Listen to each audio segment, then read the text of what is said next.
I want to go now to our next story, also a story of a bitter win. Spain entered the political unknown today after the most fragmented national election in its history, with neither outgoing Prime Minister Mariano Rajoy's Conservatives nor left-wing parties winning a clear mandate to govern. The country faces weeks of long and complex coalition talks. I-24 News correspondent Uri Shapira has the details. After the celebrations, Spanish Prime Minister Mariano Rajoy finds himself in a difficult political position. His Popular Party won the most votes in Spain's elections, but it will be hugely difficult for him to form a stable coalition after two new political movements won nearly a third of the seats in parliament. The next stage will not be easy, but it is in hardship that we see real politicians. We need to talk more to reach agreements. And that is what I am going to try to do. Official results show that Rajoy's ruling party won 123 of the 350 seats up for grabs. The Spanish Socialist Workers' Party, or PSOE, won 90 seats. The left-wing Podemos party surprised by coming in third with 69 seats, followed by the new center-right Ciudadanos party with 40 seats.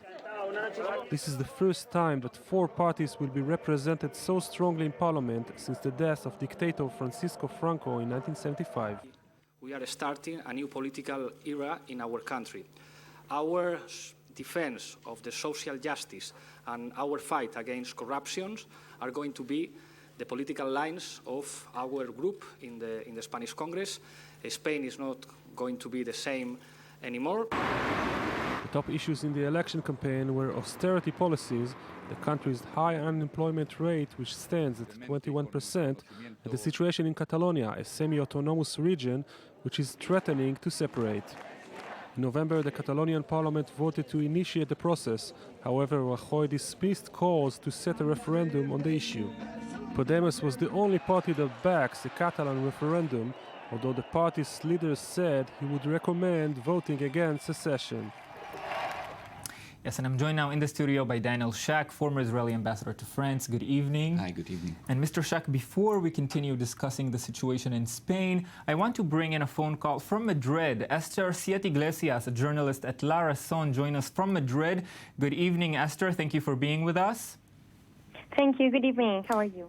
Well, Esther, we are wanting to know how you are. How is the situation in Spain today after this victory that doesn't seem anyone in the clear win? No, actually, all the journalists were yesterday night with the calculator, adding and wondering possible coalitions, but it's the first time in our history that we don't know what's going to happen. So we are wondering around four possible scenarios, but we are really like, this is so new for us. We don't know who's going to be the president and what's going to happen. So the possible scenarios that the experts are talking about, it's one that Mariano Rajoy forms a minority government with the support of Ciudadanos and the abstention of the Socialist Party.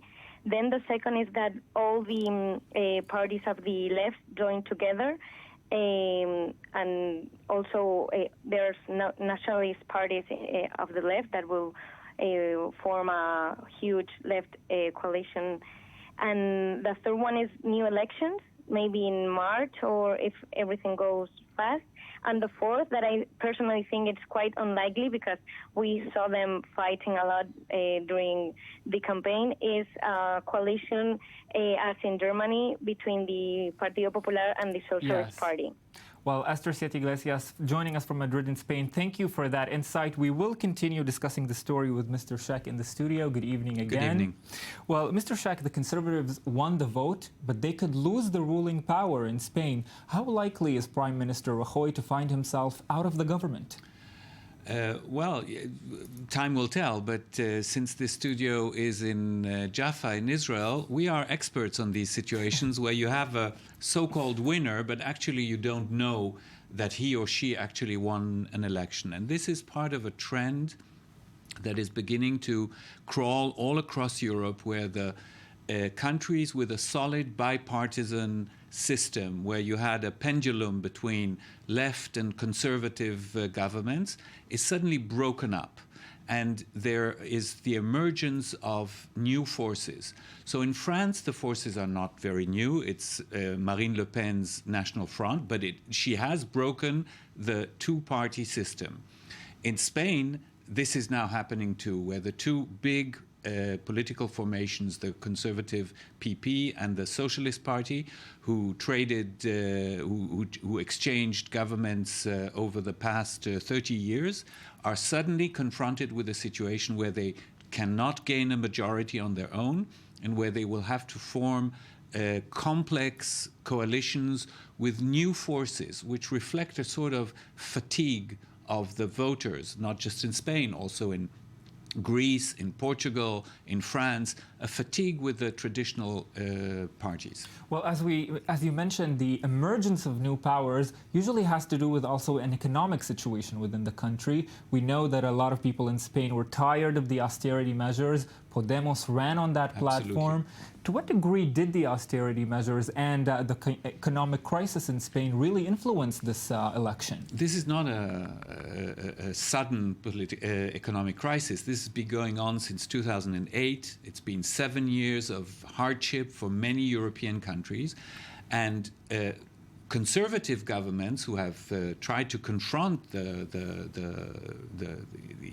economic crisis have done so through austerity measures under the influence of the European Union, which is very strongly in favor of austerity measures.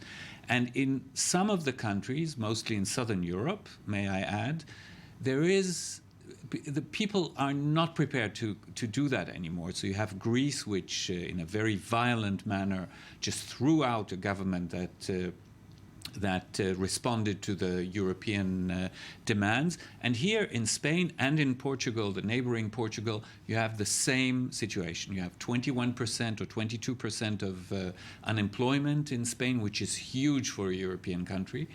And there is a general feeling that the traditional political leaders can no longer provide answers to the hardships of the people.